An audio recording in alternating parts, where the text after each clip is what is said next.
Salut à tous les copains. Alors une petite vidéo pour vous tenir un petit peu au courant. Je me force un peu à vrai dire à la faire parce que j'avais vraiment pas envie de faire de vidéo là, mais par correction en fait pour les gens qui suivent la chaîne et puis surtout pour les 29 personnes qui la soutiennent encore ce mois-ci sur Tipeee. C'est un peu normal quand même de dire un petit peu ce qui se passe ou ce qui va se passer les prochaines semaines. En l'occurrence, pas grand-chose.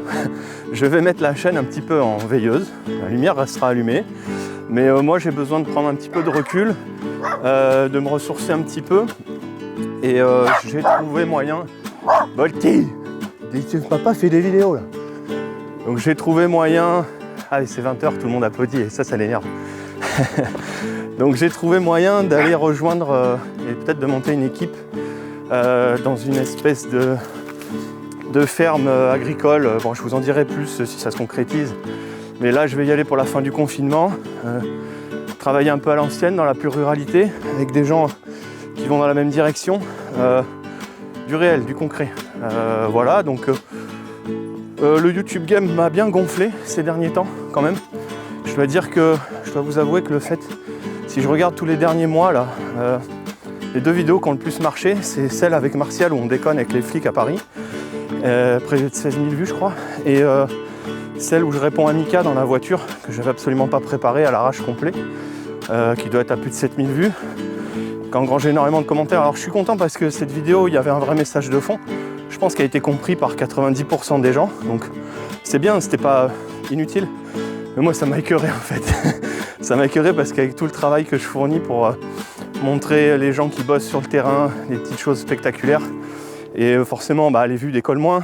Et puis là, des réactions comme ça décolle tout de suite. Il y a 200 abonnés de plus. Il y a même du monde qui a aidé sur Tipeee en plus, alors que j'en parle à la fin presque juste pour déconner. Donc voilà ce qui marche sur YouTube et voilà ce que j'aime pas faire. Donc du coup, je vais prendre un peu de recul. Et certainement que je reviendrai peut-être avec une autre stratégie, des idées peut-être pour l'avenir de la chaîne. J'ai des amis assez proches qui m'ont conseillé de séparer peut-être les choses, d'avoir des vidéos un petit peu à but pour engranger de la vue, les abonnements, les Tipeee, tout ça, assumer. Et puis de l'autre côté, du vrai travail de fond, de l'artistique, de la musique, le travail de sanglier qui montre le travail de fourmi, quoi. Pourquoi pas, c'est une bonne idée. Mais en tout cas, voilà, je voulais aussi énormément remercier les tipeurs. Vous me sauvez la vie en ce moment parce que avec le confinement, je me suis complètement fait avoir. Je bossais un petit peu à droite à gauche avec des copains avant, ça me permettait quand même de m'en sortir quoi, au jour le jour un peu, hein. Enfin pas un peu, complètement. Et puis là, zéro rentrée d'argent depuis. Hein. Donc si j'avais pas eu les Tipeee, je pourrais même pas faire cette vidéo parce que mon forfait internet serait coupé.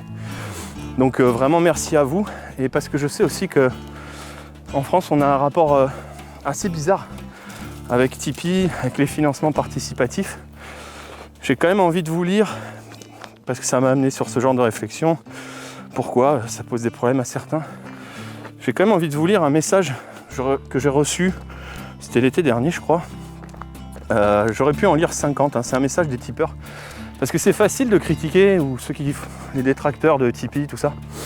Bon ok, mais... ceux qui donnent en fait, ceux qui participent, eux, qu'est-ce qu'ils en pensent de Tipeee? Comment est-ce qu'ils le vivent? Voilà. Donc je vais vous lire un message que j'ai reçu, j'aurais pu en lire 50. Hein. J'ai pas honte de dire que la plupart des messages que je reçois comme ça me mettent un peu les larmes aux yeux en général, parce que c'est toujours en plus assez spontané.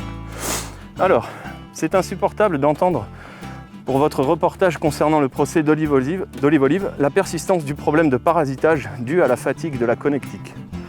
Alors si je ne suis pas assez riche pour être un sponsor de la révolution qui advient, je le suis suffisamment pour me permettre d'armer les mains de ceux qui le font vivre. Au titre du révolutionnaire de l'ombre que je suis, accepte donc ma contribution pour l'achat d'un matériel digne du travail que tu souhaites rendre. Merci d'être toi.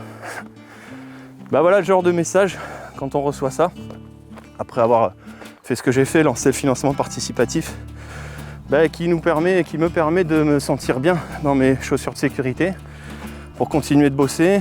Et évidemment, si on avait suffisamment, ça permettrait de se concentrer complètement là-dessus en fait, et de ne pas se poser des questions sur autre chose.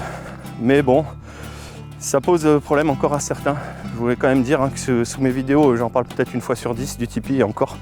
Ça faisait très longtemps que j'en avais pas parlé. Donc merci à vous, à tous ceux qui ont compris.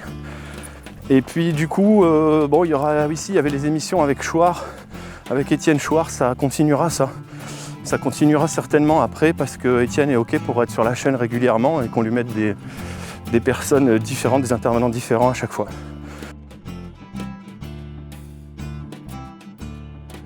Donc quelque part je comprendrais tout à fait et ce serait normal en fait que les tipeurs arrêtent de m'aider en ce moment puisque je vais pas produire grand chose ces prochaines semaines puisque la chaîne va être en sommeil.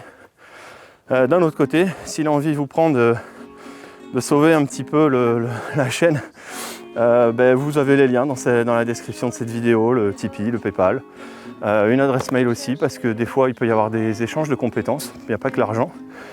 Viens ici là, viens ici Tito, tu vas te faire balancer à la fin de cette vidéo. Alors je voulais quand même, avant de lever le pied là et de vous laisser quelques temps, vous donner un avis quand même sur ce qui se passe en ce moment et un ressenti parce que ça a vraiment contribué à me donner envie de m'éloigner des réseaux. C'est la capacité incroyable qu'ont les gens en ce moment à partager tout et n'importe quoi, souvent n'importe quoi, sans vérifier, sans être capable de vérifier, et dans des domaines de compétences qui nous dépassent complètement. Ça m'a vraiment gonflé. Alors, comme si de partager sur les réseaux sociaux, ça allait sauver le monde, quoi. Calme-toi. Respire un coup. Toi, tranquille. Parce que jamais rien s'est fait dans la précipitation et il faut quand même pas oublier qu'une théorie, un remède, quand ça a l'air trop beau, en fait, c'est quasiment tout le temps de la merde. Ça, faudrait quand même pas l'oublier. Faut laisser un peu le temps au temps. Ce n'est que mon humble avis que je vous partage. Et toi aussi, tu fais bien attention, je te surveille bien ta truffe des Tito, toi. Est-ce que tu as bien vérifié les croquettes des autres Tito avant de les partager? Je te surveille bien ta truffe. Tu vérifies toujours les croquettes des autres Tito avant de les partager, est-ce que t'as clair? T'es clair? Ouais. Bon, nous on vous laisse un petit peu. Prenez soin de vous d'ici là.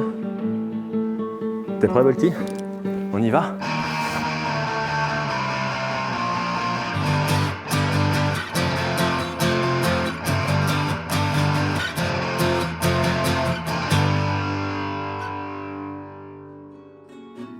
C'est la forêt du sanglier, sanglier jaune et voltige, qui recherchait